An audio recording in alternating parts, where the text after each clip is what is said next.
What's up, guys? You are watching Fight Feed, and today I'm going to be going through my recap of the UFC Kansas City Garry versus Prates fight card. This fight card was absolutely fantastic. I'm very happy for my fellow Midwesterners that are out there in Kansas City. I hope you guys enjoyed. It was such an amazing fight card. Started off this fight card with several finishes, fantastic finishes, and what else can you ask for? So before I dive through my entire recap of each fight on the card, I want to call out that I was dead wrong about Ian Garry, guys. I said in my picks that Ian Garry would win this fight, but I said he would win by a snooze fest decision, probably lay and pray on top of Prates. And although things got a bit dicey at the end of the fight, Ian Garry outclassed Prates on the feet. He really, rounds 1 through 3, Prates had nothing for him. And I was honestly shocked by that. I do want to say, I wish I was recording myself watching the fight. I was screaming for Prates to get the win. I'm a MMA fan who, although I make a certain prediction, it doesn't mean that I want that person to win. I wanted to see Prates get the win here. Ian Garry was just better. And although Prates came close at the end of the fight, it wasn't enough. And also, it's funny because my girlfriend, she watches the fight sometimes. She's not as into MMA as I am. She was watching this and thought Prates threw the fight. She's like, did he just throw the fight? Because there were several moments in round 5 where Prates was framed up and had an ability to land ground and pound, and he just didn't do it. He just wasn't throwing. What's also interesting about that, my brother-in-law Joey was texting me. He texted me right after the fight too and said Prates 100% just threw that fight. So it's very interesting to see how this all, panned out at the end. But at the end of the day, Ian Garry proved me wrong. I got to give the guy respect. I'm not a fan, but the guy he's very good on the feet. He did sting Prates a couple times. Would have liked to see him really try to close the show. I do think that there's something with Ian Garry, guys, where if he says he's going to finish his opponent, if Ian Garry says he's going to finish his opponent, just assume it's going to be a decision, because he has said he's going to punch the mouth off everyone and all this shit, and it always ends up being a decision. Regardless, he did very, very good, especially on short notice. So I just wanted to call that out at the top of it. We will dive into now the full card itself. First fight on the card, Chelsea Get Out Chandler versus Jocelyn Edwards, and Jocelyn Edwards got the finish. I was not expecting this. I unfortunately didn't get to watch it live. I was driving back home, and I was trying to tune in on my phone, and then suddenly I go and I get into the fights, and I see Edwards KO Chandler, so I rewatched it. I will say, I felt like Jocelyn Edwards, although they were the same height, I felt like Jocelyn Edwards would be the bigger opponent, and that's exactly what happened. Jocelyn Edwards got some fucking massive thighs, guys. Not in a bad way. She's just, she's definitely more built on the lower body compared to that of other fighters. And I'm not saying you guys get what I mean. If you look at her build, it's she got Rihanna's thighs. They're just too big for her full body or something like that. Anyways, Edwards was able to close the show out. Chandler was scrappy at first, but Edwards just overpowered her. Chandler looked a lot smaller than she normally does. Perhaps it's because she's been missing weight. These two miss weight a lot, so maybe she just has gotten better at getting down to that size of 135. But Chandler was scrappy at first. Edwards overpowers her, gets her to the ground. They stand back up. They're against the cage, just kind of throwing back and forth. Chandler is egging her on, come on, swing at me. And then suddenly she gets popped on the chin, shut off, and Edwards closed the show out. So great win for Jocelyn Edwards. Next fight on the card, I'll give you guys a summary of my picks too. I actually did really well on picks. I'm going to be updating my pick tracker. I went 12-2 on this fight card. Next fight on the card, Romero versus Kawamba. These two weren't in my video, but I did make picks on my end. I chose Kawamba just based off of his striking. I thought that Romero, it was a very hard decision because I thought Romero could, kind of overpower Kawamba and get him to the ground. But Kawamba he did a really good job. Romero was looking great too, though. It was a very testy fight in round 1. Round 2 comes on. They're kind of trading back and forth, but Kawamba's got some stinging 1-2s he keeps landing on Romero. And Romero gets a bit predictable with that takedown that he kept shooting. It's a duck into the right. And so Kwamba made a read on that, was able to land a picture perfect flying knee that just sends Romero to the canvas. From there, he just isn't able to recover, but he didn't get a lot of time. I think that they could have made this, like, let this go a little bit longer, but he was definitely hurt. And it wasn't the first time he had gotten rocked in the fight. So ultimately, a great win from Kwamba. Next fight on the card, Jaqueline Amore versus Pauliana Viana. I obviously chose Jaqueline Amore. She's just got a very solid ground game. Off the rip, gets Pauliana down and just is imposing her will on the ground, kind of doing different transitions. Really in the round one, though, she's kind of just holding that ground position. I think she got mount at one point, but was just kind of stacked on her, and Pauliana couldn't do anything. Round two starts. Amore has a great entry for a takedown, gets her to the ground. They do some scrambling on the ground, but Amore is just overpowering her there. And then suddenly she's able to transition to the back where she gets that rear naked choke set up. And even with just one arm in on that choke, you could see Pauliana Viana just ready to, she's like wilting, and then suddenly, she like repositions it, gets it locked in with both, and that's all she wrote. I was a bit worried, I'll say, though, when I saw Merab was in Pauliana Viana's corner.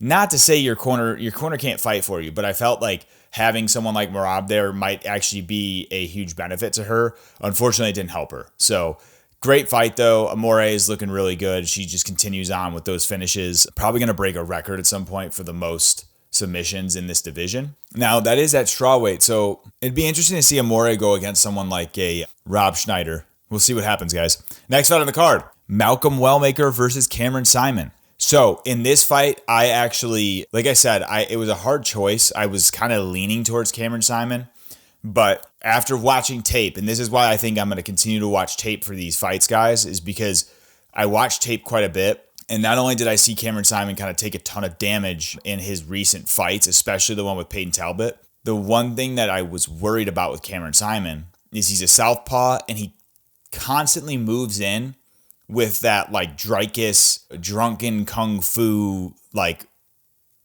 throwing fucking strikes without having any defense in the face, right? I got worried seeing that when I watched Malcolm Wellmaker. Malcolm Wellmaker has a picture perfect right hook, and it's not even just that his technique is perfect, but it's more so his timing. If you watch a lot of his fights, he's gotten KOs with that right hook when his opponent advances, and he times it perfectly. And a great example of this is his Contender Series win. He KOs his opponent as he leads in with their own lead hook, and he's able to catch that chin. Not only that, I felt that although Wellmaker has less experience in the UFC, he is 30 compared to that of a 24-year-old, right? And there is, I think, a significant strength advantage that happens between the ages of like 25 to 30 for most men. I think that Cameron Simon's still kind of growing into that frame, right? He's definitely a strong guy, but he's still not like full grown man strength, if you know what I mean. And I just felt that at some point, I knew it would be a scrappy fight because Cameron Simon never goes out there and has a boring fight. He's always a scrappy fighter. Even like when he fought Peyton Talbot, he took way more damage than I think most people could absorb. But I ultimately felt that Wellmaker, I literally called it, he's going to catch him on the way in with a right hook and knock him out. That's exactly what happened. So I'm very happy, I guess, with my ability to kind of foresee that happening. Now, I will say Cameron Simon did land a shot of his own. It would have been cool if they both got dropped. But Wellmaker, gets that picture perfect, brutal knockout. One of the most brutal knockouts I've seen. Like he sent Cameron Simon's body, like lifeless body, flying. It was bad. I hope Cameron Simon's able to rest up, recover, go back to the drawing board. Hopefully UFC gives him another shot. 3 losses in a row. It'll be tough to see where he goes, but he has all the time in the world to make adjustments and get better and make a comeback. So next fight on the card, Damon Blackshear versus Arichi. Guys, I'm sorry, I can't say his name. Ari Long or something like that. I said that Damon Blackshear would get the win here. I will say, watching this fight, there were multiple times watching this fight where I was a bit worried for Blackshear and also like feeling like, damn, could the other guy pull this out of the bag? Blackshear looked great in round 1. I think round 2 was the one that was a bit scrappy for me. And then, round 3, ultimately, Blackshear was just able to land more significant strikes. Definitely not a barn burner of a fight, but it was an interesting fight. And I think it was great to see Blackshear's opponent, Richie Long, or however you say his last name, was very scrappy till the end. He continued to go in, try to land his shots, try to impose his will on Blackshear. I think Blackshear just had a range that this guy had no matchup against. Like, Blackshear was kind of tagging him on the end of very long straights, hurting Richie Long quite a bit. But Richie Long was landing shots of his own, hurting Blackshear. But I think Blackshear, ultimately, just watching this fight, he had the better strikes landed and more volume strikes landed. So I definitely see why that went to him. And at this point on the card, guys, I was 5-0 in my picks. Next fight on the card, Chris Gutierrez versus John Castaneda. I chose Chris Gutierrez. I had a feeling that he would just be able to find a edge out a win, or potentially get a finish, but he's not really a guy that is getting finishes all that much in the UFC. I just felt that he'd be able to, impose his will, have a better game than John Castaneda to get the win. Castaneda did hurt Gutierrez a couple times, and watching the fight, guys, I was actually worried that it was going to go the other way, because if you watch, so round 1, Castaneda was really the aggressor for most of round 1, I would say, kind of landing the better shots, getting Gutierrez in a weird spot where it's he was just not landing a lot. Gutierrez is able to land a shot at the end of the round that knocks him down. So I give that to Gutierrez. Round 2, John Castaneda's round. He literally, I think, controlled the round for most of it. But, Gutierrez was still scrappy enough in that round where you could kind of see it going the other way potentially. And then round 3, I think this is a toss-up as well. Not much happening here, but I think ultimately, if you looked at the scorecards, I believe that round did go to Castaneda. So it's really round 2 was the arguable round. I think that Gutierrez started the round off stronger, ultimately getting put in a bit of a compromising position by Castaneda for the later half of round 2. Gutierrez looked a lot bigger than Castaneda, though. I think that definitely surprised me, seeing their size difference. Gutierrez was huge compared to Castaneda, but Castaneda had a good showing for himself. I don't think it was this barn burner of a fight or a domination on the side of Gutierrez. It was obviously a split decision. So I just think that Gutierrez, I had a feeling he'd be able to get the win, and he was able to, but I honestly could have seen it going the other way as well. So I guess I'm lucky in that regard. 6-0 now with fight picks. Next on the card, Evan Elder versus Gage Young. Evan Elder was supposed to fight some Hassan Zada guy that I guess is a pedo or some shit, so he's not in the fight. I chose Evan Elder to win regardless, and I had a feeling that going against Gage Young, it was still in the favor of Evan Elder. I will say Gage Young looked really good, though, considering how short notice this was for him.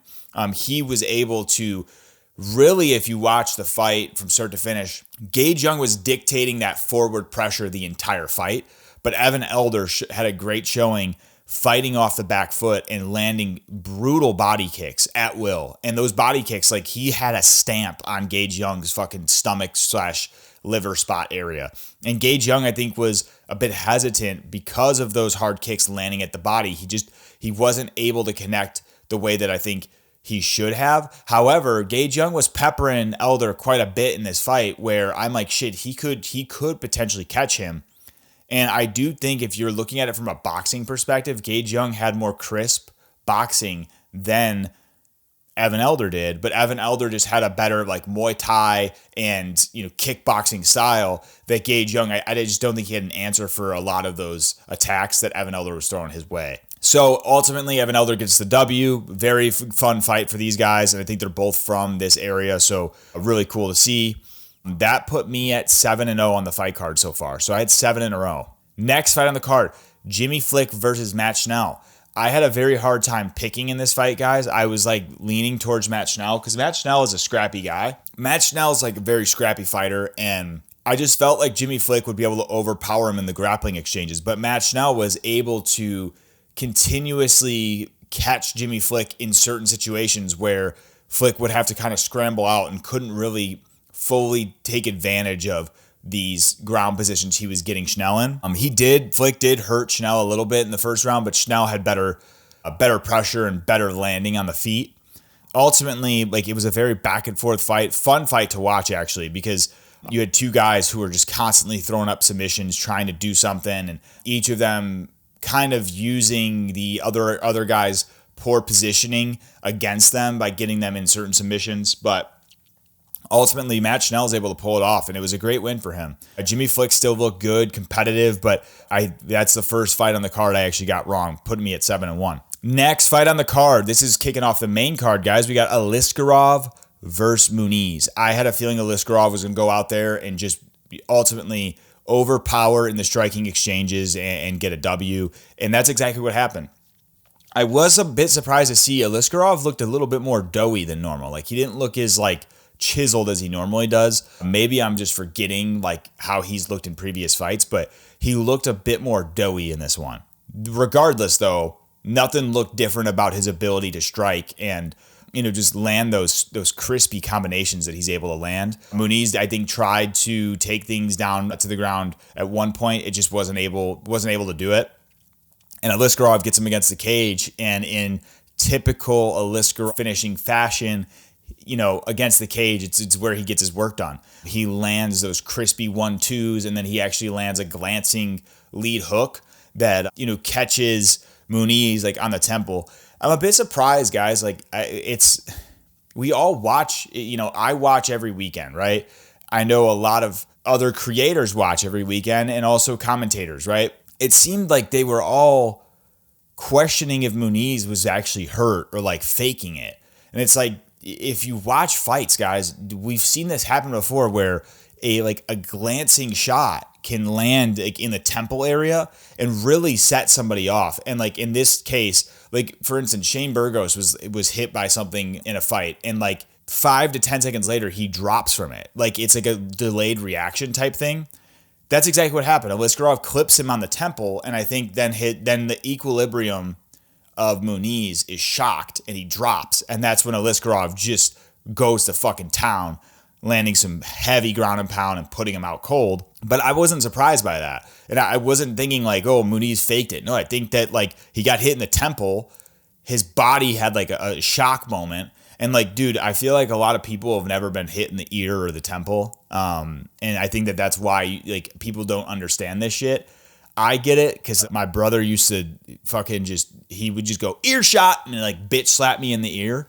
And when you get smacked in the ear hard enough, it can really throw your shit off. It's such a weird thing, but you get hit in that side of the head, and you could really just lose all ability to have coordination or balance. And I think that's what happened here. Next fight on the card, we got Randy Rude Boy Brown versus Nicholas Dalby. So I actually chose Dalby in this fight, which ended up bringing me to my second loss on the card. But I'm actually happy with that pick still, because although Randy Brown was able to close this out with a highlight reel KO, and also the first KO of Dalby's career, loss-wise, Dalby always is out there to scrap. And even though after breaking his nose, he dropped Randy Brown with some heavy strikes, and then, was hurting Randy Brown several times in this fight. So it was still a scrappy fight nonetheless. Randy Brown just was able to overpower in the striking and landed that crispy right hook that I think that shut off Nicholas Dalby's fucking gangster. That guy is a gangster. But I think he just got hit with too much, and his body's bruh, we're done. You're out. It's time. It'll be interesting to see where Dalby goes. That might be I don't want to say career-ending finish, because I think Dalby's still got a lot in the tank, even at 40, but I do think that type of finish from Brown, that could change the course or trajectory of Dalby's remaining career. We'll see where he goes from here. But Randy Brown is a monster in this division, guys. He's going to be back in the top 15, I would think.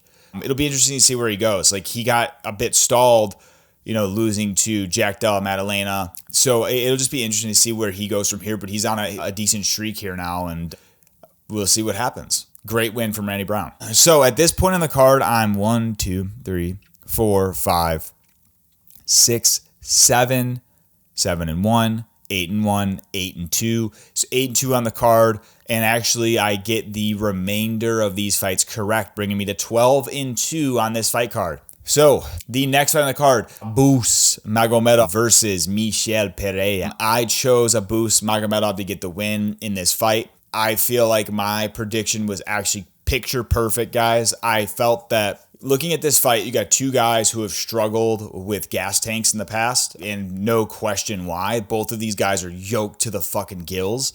I just felt that taking a look at Abus, he's lost in the past, like to Sean Strickland, being gassed out. But after that fight, he's shown solid improvements in that realm. So he's been able to, increase his cardio, stay in the fight from start to finish. Michel Pereira has never shown that. Like, Michel Pereira is the guy who, like, if he gets you in round one, it's his fight. He wins. If the fight goes past round one, the odds of Michel Pereira winning are, like, actually negative. Like, he's just not going to win a fight that goes past round one. He probably has in his career, but I mean, just historically and statistically speaking, he doesn't get it done. And he was extremely gun shy this entire fight. It's almost as though he was gassed out as he entered the octagon. So anyways, watching this fight, Magomedov looked amazing. Like, for round one, Magomedov was piecing up Pereira, hurt him pretty badly.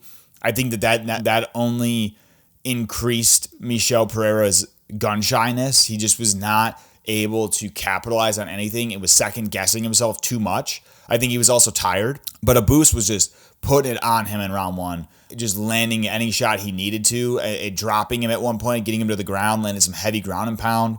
Ultimately, just overpowering in round one. And then round two was like a pretty technical, like both guys trying to figure out where to go. And Pereira landed a couple good shots, but really round two, I think you still have to give to Abus. He was advancing and just kind of dictating the fight from start to finish. Round three, also a bit scrappy. Abus hurt Michel Pereira again pretty badly. But I think Abus got hurt too, like at one point, like, and you could see him kind of backing off. Ultimately, both these guys showed that the gas tank thing is still a bit of an issue there. I think that Magomedov might have like gassed himself a bit just by, throwing so many, like he was trying to end the fight in round one, right? And so he threw a lot of extra strikes that I don't know his gas tank could handle. But he was able to close this one out with a pretty clean win there. Michel Pereira, dude, like, I don't know. I'm no like expert with cardio, but given that he's so yoked, and also, Michel Pereira is a weird looking guy. Like, I think he's 29 years old, but he looks like he's fucking 40. He's like a year older than I am. He just looks a lot older than 29. But what I would say, and I'm no expert here, and he would whoop my fucking ass, obviously. But I feel like Michel Pereira should save the dancing for after the fights, because I think that him being as jacked as he is, he's just got to like bring the dancing out once he's, or even style on his opponent while he's in the cage. But dude, he's done this before. I saw him lose to that short Canadian guy on short notice. He was doing backflips and shit and like styling on the guy at first. This is back in like 2019, guys, doing flips and all this shit. His opponent kind of just lets him do it, and then he gasses out, and is like this tiny opponent. This was back 2019, I don't even know who it was. He was a Canadian guy. He was like 5'7" or some shit in welterweight. And he ends up beating Michel Pereira because Michel Pereira just got so gassed out. And this is exactly what he did this last fight. Was dancing before he got to the octagon, saying they're not like us, and they're not like you, bro, but your cardio is also not like theirs. Like, you got to chill, bro. You got to just like get out there, get your work going first, then start to style on him. You got this, man. Michel Pereira is always a fan favorite. Love to watch him fight. He'll be back. Next fight on the card, David Onama versus Giga Chikadze. So I actually chose David Onama. I was back and forth between choosing Chikadze and Onama. I ultimately felt that because Onama has a bit of a takedown game, that he would be able to somewhat overpower Giga Chikadze. I will say, watching the fight, guys, I had every thought in my mind this was not going my way. I thought it was going the way of Chikadze. Chikadze looked a lot bigger than Onama, bigger than I was expecting him to look. But ultimately, Onama was able to pull out the win just by being a bit of a craftier MMA fighter, mixing in those takedowns and getting kind of that controlled position on the ground, able to land a few shots on the ground, but let's just call it what it is. Giga was piecing him up on the feet. He landed some good shots on Giga as well, so don't get me wrong there. He did hurt Giga a couple times. Had Giga on the back foot, like scrambling away in round 1 after, tagging him and hurting him. I just felt like Giga was hurting him a lot worse. And like even in round 1, Onama literally laid and prayed after getting tagged pretty hard. Definitely hard to watch. I was worried. But David Onama is able to mix in those takedowns and that ground control, which I think ultimately secured him that win. And it's great to see because he is, I guess, he's from a different country, but he lived in Kansas City his whole life. So great to see him represent the hometown there. I mean, he got a pretty good pop, although the fight wasn't as probably great as it could have been. But I'm not going to fault David Onama for that. I think Giga Chikadze is a very tricky guy on the feet. After getting hurt, he had to do what he had to do to survive. So I get it. Like, I wouldn't say it was like this performance where he could, I don't know. I don't think this is a performance that like sets him up to get like super high level fights like upcoming. I think he's still got to continue to grow there. But nonetheless, great hometown win for David Onama. Next fight on the card, we got Zhang Ming Yang versus Anthony Smith. I get it, guys. People want to talk shit on Anthony Smith. I still respect the guy so much. Like, we can't forget, guys, Anthony Smith, he could have been an Aljamain Sterling, and he could have tarnished the absolute legacy that John Jones has by like taking the belt from him from that illegal knee. He didn't do it. He was a fucking man about it, and he lost the fight. What can I say? Like, he went out there. Smith surprised me, honestly. Like, he surprised me for as long as he stayed in the fight. I did think that we would see him if he didn't catch. Because the thing about Anthony Smith, guys, if you watch him, he's derailed a couple prospects, okay? He derailed Vitor Petrino. He derailed Jimmy Crute. So he has that ability as a fighter to be this bit of a dark horse where it's like he could end a up-and-coming prospect's hype, right? But as of lately, Anthony Smith has just not, he's more been the stepping stone for these guys. And I thought that in this fight, this is why I chose Ming Yang, I just thought that the second Smith is kind of getting, outworked or outpieced on the feet, he's gonna wilt. And that's ultimately what happened. But I was happy to see him stay in there for as long as he did. He landed some good shots. He landed some solid elbows. But once he got cut open, it was all she wrote, honestly. He drops to the ground. Ming Yang is landing heavy elbows, shots to the neck, the back, like all over the place. Jason Herzog gave Anthony Smith way more time than Jason Herzog has given any opponent. Like, was screaming, "Move, Anthony, move!" And Anthony just, he couldn't do anything. Ultimately gets the L as his retirement fight. But I will say, I have nothing but respect for Anthony. Fuck the fans that are, saying shit. Like, this guy is, regardless of what you want to say, I agree with what Bobby Green said, that Anthony Smith has been in the cage over 60 times. Like, us as fans, I could sit here and talk shit all I want. I've never walked into the cage. He's done it 60 times plus.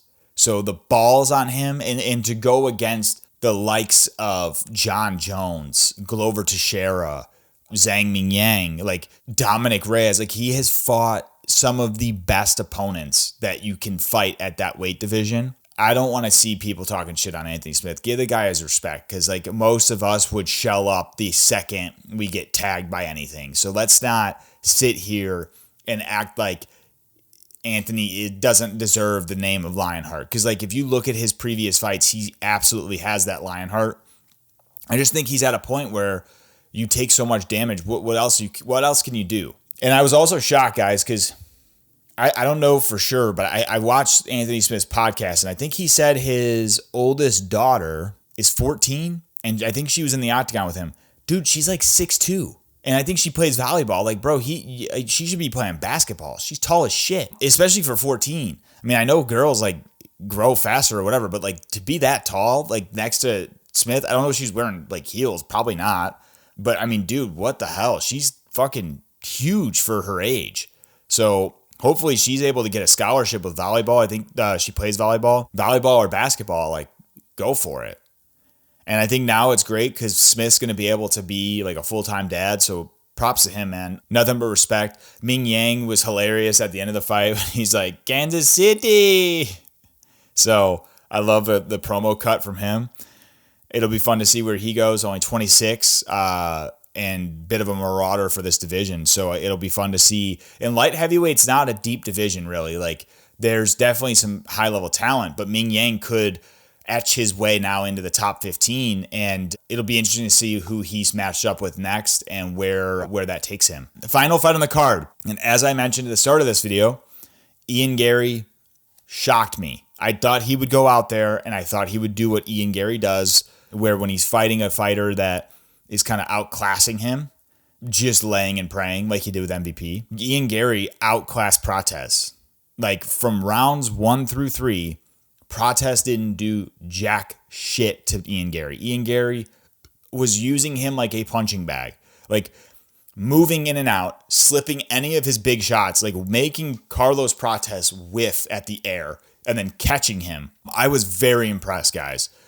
As much as I would say I'm actually probably a hater of Ian Garry in a lot of ways, but I'm not a true hater, guys. Like, a true hater is someone who's still sitting here coping and like really clinging to Carlos. Like, Carlos almost finished the fight, right? But I'm not clinging to that because it's like, if he had beaten Ian Garry the way that it could have happened, like by landing those heavy shots at the end of the fight and closing it out, I wouldn't be writing home as Carlos as this like dark horse of the division, because you can't forget the first 15 minutes of this fight. The first 15 minutes of this fight, Carlos Prates had nothing for Ian Garry. He was getting pieced up. Ian Garry's speed, guys, was actually, I don't think I was sold before. The way he was able to throw the jab straight, head kick, like, it was very Robert Whittaker-esque, but it was even faster than Robert Whittaker. Maybe not as much power on it, because I think Whittaker's KO'd people with that, but he was tagging Carlos and making him second guess throwing that left hand for the first 15 minutes of the fight. I am like also a believer though that like I love the sportsmanship where he's like dapping him up in the middle of the fight, but I think that Prates, being such a nice guy, that like played against him. But then again, you have like guys like, you know, on the Fighting Nerds, Gene Silva does that too, right? Like, gives people high fives. I just think Prates, if he was a little bit meaner in that situation, he could have fucking just tagged Garry. Like, when Gary's trying to dap him up, fucking make him pay, you know? Rounds 4 and 5, though, Prates had a jab. The one punch Prates was able to land throughout this fight from start to finish was a stinging jab. Like, even in rounds 1 through 3, the only shots he was really getting through was that sharp jab on Gary's face. And I think in round 4, we start to see him really capitalize. He finally lands the jab straight, and that sends Garry, you know, on the back foot, hurts him. And before I dive into that, what I want to say is, while I was watching the fight, I was screaming at the TV, Prates, throw a fucking kick. Throw a fucking kick, because if you watch the way Ian Garry's stance was, and I think Prates was probably worried about the takedown, right? I understand that. But the way that Ian Garry's stance was, and the fact that Ian Garry was heavily throwing head kicks, I'm like, Prates has that open body kick, which he started to do, I think, in round 2 or round 3, which was seeing success. He was landing it at will, and Ian Garry wasn't trying to stop it. What I was screaming at the TV was, throw a head kick. Throw your roundhouse kick to the chin, or, you know, the side of the head of Garry, because Garry was continuously worried about the left hand, and he was continuously starting to worry about that body kick. So he could have kind of done the Islam Makhachev. And now, I'm not to say that Ian Garry probably would have seen it coming and you know, got the guard up. But my perspective on it is that Prates could have thrown that head kick and potentially shifted the course of the fight by getting Ian Garry guessing there. And that might have opened up some more, you know, additional strikes for Prates, whether it be the knee, which he ended up landing, just opening it up a bit more. And I would have liked to see Prates not headhunt so much. I think that a big problem here is it's not necessarily a problem, but he's had so many finishes in the UFC, and those finishes have generally come by way of, you know, his left straight or hook. And I think that he was headhunting too much. Whereas, and like, I don't know much about boxing, guys, but I do know that if you're swinging at the pea head of somebody, like Ian Garry doesn't have a very big head versus, Gary's got like a very abnormally long torso.